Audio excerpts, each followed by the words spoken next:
What's up, everybody? Joe White here, and today I'm rolling through Virginia, heading down into Tennessee. And I wanted to talk a little bit today about the wrestling media. That's right, the wrestling media. Um, SummerSlam was a couple weeks ago, and pardon, and the wrestling media was up in arms because they got to do a little bit of media. They did the junket thing where they basically it's like Radio Row. They line up a bunch of superstars there and they trot them down the line, one podcaster, one media person at a time, and you get to spend about 5 minutes with them, and then they move on to the next, and it's the usual shit show questions, what's your favorite Waffle House order and shit like that. Which, while I'm a Waffle House fan, and yes, it's cool to it's cool to find out what their Waffle House order is. The same reporter asking the same question to the same people over and over and over again gets to be a bit tiresome. Okay? You know who you are, Waffle House guy. I'm not even going to mention your name. Quite frankly, I don't even know your name. The only reason why I know who you are is because I've seen about 8 different freaking videos of you. The one question, the one question you get to ask in these press conferences is, you get to ask any question you want. But no, you're going to ask what their Waffle House go to is. Come on. Come on. And then you get the other side of the extreme where they have Brandon Thurston and the idiots from Woke Wrestling in there, aka Post Wrestling, the Woke Wrestling morons. They get in there and they want to ask about Vince McMahon, who's been gone from the company for what, 2 years now? 2 years now. And they still want to ask about this Janelle Grant shit. So SummerSlam this past weekend, they had people in there for media. They got to sign up and do media. And give me 1 second here. All right, sorry about that. So anyway, these guys go and they get to do the media. They get to go and get their little credential badges so they feel like they are somebody. The excess woke ass media, and they get the junket information. Now, normally they do the junkets on Friday. They usually get their information Thursday night in an email. They said that they did not get their junket information of which superstars they will be interviewing, which it doesn't matter who you're interviewing. You should be able to think on the fly. Okay? And you are going to ask the same boring ass Waffle House stupid questions to every superstar anyway. Liv Morgan. We all want to know what video games you're playing this week. Come on, what's on your iPod this week, or what's in your Spotify playlist this week? What movies have you watched this week, Liv? No, we don't want to ask about hey, how's the recovery from your surgery going? We don't want to ask about that. We don't want to ask people hard hitting questions. No, we want to ask about your Waffle House order again. So anyway, God, guys, go the speed limit, please, on these roads. Um, so they're on the line bitching. This one woman I watched, um, Ashley, Alex, Rojas, whatever her name is, I don't know. I don't. Anyway, we were only told 2 hours beforehand who we were getting, and keep in mind, I have no right to bitch because we're lucky enough to be there, but yet you're going to go on YouTube and you're going to bitch and you're going to complain. Let's see if you get invited to anything that they ever do again. I hope you don't. I would love to be in a press junket and ask people, hey, let me ask you, what about the direction of your character? How do you think that's been going? Of course, they're going to tell me, oh, it's going good, but at least I have enough nerve and balls to ask. Nobody cares what Liv Morgan's go-to daggone order at Denny's or Waffle House is. No one cares. All right? Anyway, then these people are sitting in the press box, which is like, golly, they gave them shitty seats for a press box. You think that they'd be sitting up in one of the sky boxes over there at MetLife. Nope, they got them sitting down like field level. So you got to look up over everybody else. Um, but then they find out, usually how it works is if you're going to be invited to the press conference, you either get held a badge that says, press box/conference, or it says press box with a green label on it, or it will say press box only, which means they've decided ahead of time that they don't want your stupid ass in that conference asking bullcrap questions. Well, or they will send you an email halfway through the show. And right after that main event ends, ding, ding, ding, you are required, if you want into that press conference, to stand up and be escorted away from the field to whatever back room at the stadium this thing's being held at.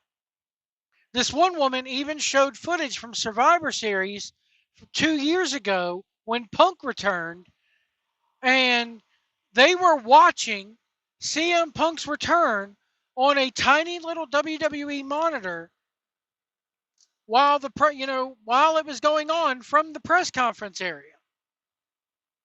And this woman had enough nerve to complain about that. Well, pull up the broadcast on your phone while they're escorting you to the damn press conference area. You're not allowed to complain. You're not allowed to say anything. You're lucky enough to be there, as you so eloquently put it. You don't get to criticize the way they handle their media relations. You know what that led to? It led to Ariel Helwani to this day being banned from UFC events. That, along with the fact that he leaked the Lesnar return early. It's called media relations, media PR, media company relations. It's give and take. They give you access. You treat that access fairly. Yes, you have to kiss their ass a little bit. Now, there is a situations where you don't have to kiss their ass a little bit. Zack Snyder, back when the Snyder Cut was being released, had a thing put together through Geeks and Gamers where he was going to be interviewed by Uche, rest in peace, no longer with us, committed suicide, but anyway. And when they got him on, it was nothing but a Zack Snyder love fest. When the entire time leading up to the Snyder Cut, they did nothing but bash it. They asked him no hard questions. They kissed his ass. Now, if you're going to be like, oh man, if I had the opportunity to ask them a question, I'd ask them the hard stuff. And then you go in there and you totally sit there and go, what's your favorite Waffle House order? Yeah, you deserve to be raked over the coals for it.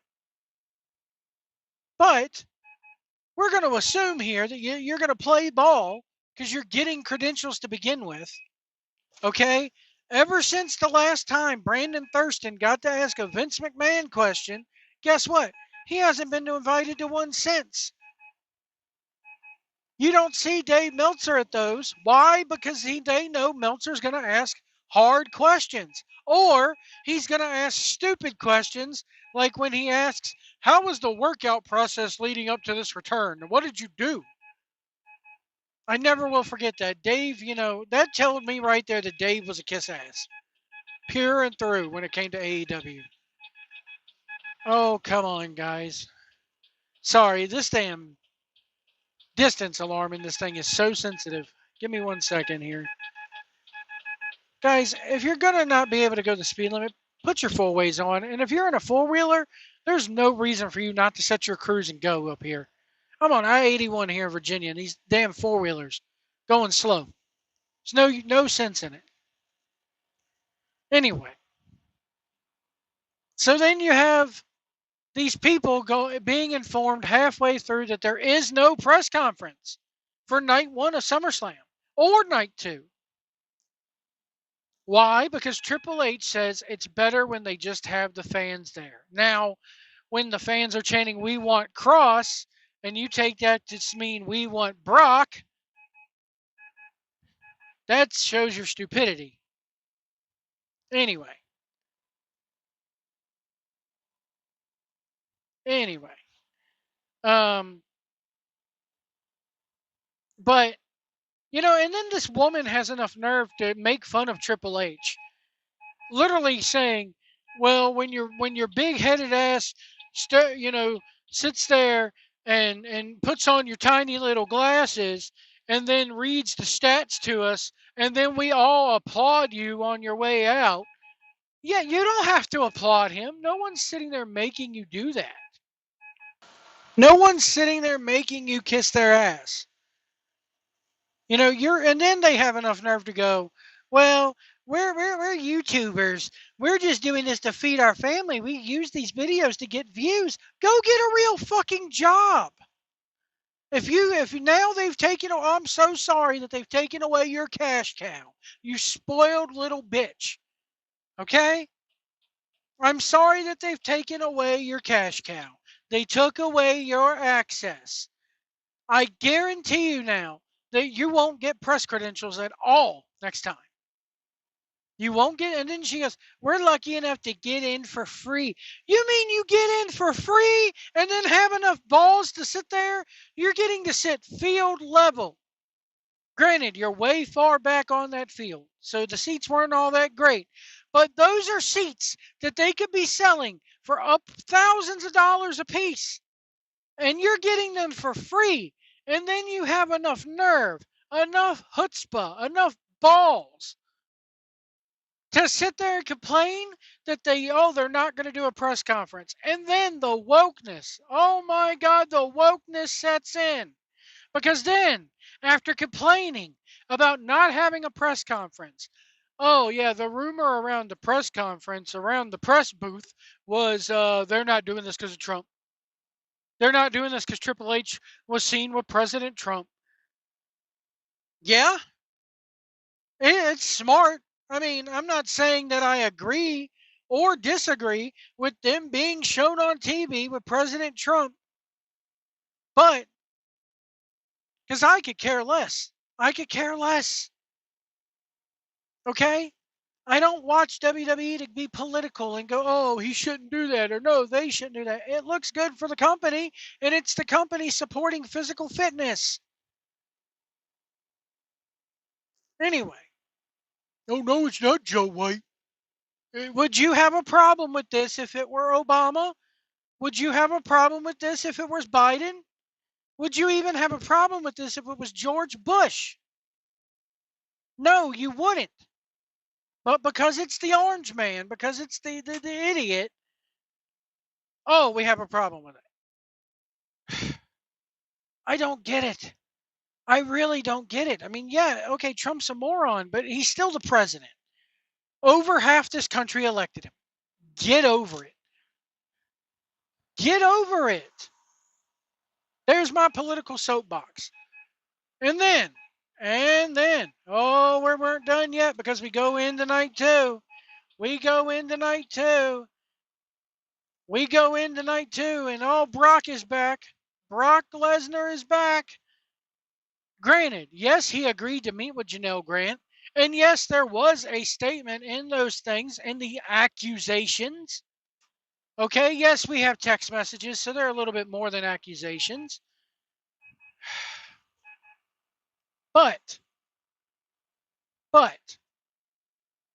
he never did anything physical with this woman. Yeah, he was going to go meet her, but oh, well, guess what? He was too drunk to have sex, so she told him to get out, and he left. It takes two to tango. If you're that worried about your precious little job that you got to stoop to that level, guess what? That's all. I'm sorry. You're a freaking moral coward. If my boss tomorrow came up again and said, "Hey, if you blow me, I'll bump you up to $1 a mile." Guess what? I'm not going to do it, and I'm going to turn your ass into the Better Business Bureau and to whoever else I got to turn you into. Ain't no amount of money in the world worth that bullshit. Ain't no amount of fame, ain't no amount of gifts, ain't no amount of trophies worth that. You know, they plug it in our brains day after day, time after time in school. Just say no. And nobody has the balls to do it. Nobody has the balls to go through because they're worried about their job and the money, the money, the money. I'm sorry it took two to tango. She's not innocent in all this. And I hope to God it goes into arbitration because, yes, she signed the damn NDA. She signed on the dotted line. Vince is not not an angel. Okay, he's a scumbag for even wanting to do this. All right. Again, flaunting his affairs in public, but at the same time, she's no angel herself. I wish people would realize it takes two to tango here. It really does. And the whole, the shitting on her head and the dildos named after the different wrestlers and all this and that. Yes, it's stupid. It's flat out stupid and sick, okay? But again, she didn't exactly end it right after it happened. And it took her not collecting a paycheck for all of it to stand up and say something and leak the story. Actually, she leaked the story and then the paycheck stopped. If she would have just kept her mouth shut, she'd still be getting money and we would never know about this. Let's be clear about that. All right? I mean, it's just, come on. She's not innocent. Anyway. Oh, man. People. I just don't get it. I really don't get it. Sorry, everything on this truck is wanting to beep at me today because people don't know how to go to speed limit. Um, so yeah, so then the woke wrestling mob, these people who have been given this access, have enough nerve to go. I didn't want to see Brock Lesnar back. I didn't want him back there. I'm kind of glad they didn't have a press conference because I would have been asking him this, and this. No, you wouldn't have. No, you would not have. No, you wouldn't have. You would have been like, "Hi." It's the same thing when they fuck around with the AEW. Hi, great show tonight, Tony. Hi, good show tonight, Triple H. Congratulations on setting more records. Congratulations on taking more money. That's what it would have been. What's your favorite Waffle House order, Triple H? Everybody wants. Has it changed since the last 3 times? Are you getting them smothered, covered, and chunked now instead of just smothered? Oh, that's what it would have been. That's what it would have been. And it just pisses me off, Me and AC and Edwards, we used to joke all the time, man. They don't want to give us access because we'd be kicked out. Instead of hi, nice show, Tony. I'd be like, Tony, how do you feel like you're doing since you fumbled the CM Punk situation? Since you didn't want to grow balls and be a boss, Tony, how do you think you're doing now that your ratings have fallen? You haven't reached 1 million viewers in 2 years now since all that went down. You're forced now to run arenas that look like Casa Bonita from South Park. How do you think you're doing now? Do you regret not doing anything like a boss? But no, we get, hi, good show tonight. Can you talk a little bit about what your workout regimen is? Can you talk a little bit about what is your go-to at the Whataburger? Do you get the double or the triple? And then you have enough nerve to bitch about it when they cancel it, when they finally got sick of you. Because they know that you just can't accept the fact, like you said, you can't cancel Brock Lesnar. You're not going to cancel the man. He's too valuable. He's too big of a draw. He's too good, quite frankly. And you didn't hear no one booing in the arena that night. Anyway, folks, let me know what you guys think about this in the comments below. Has the wrestling media become too woke? Did they get too soft? Did they outstay their welcome? Is that the reason why they're gone? Or are they really gone because they knew they would catch crap? And guess what? WWE has every right to put a stop to it. I agree with what WWE did. If I was in that position, guess what? I wouldn't have even given you press box access.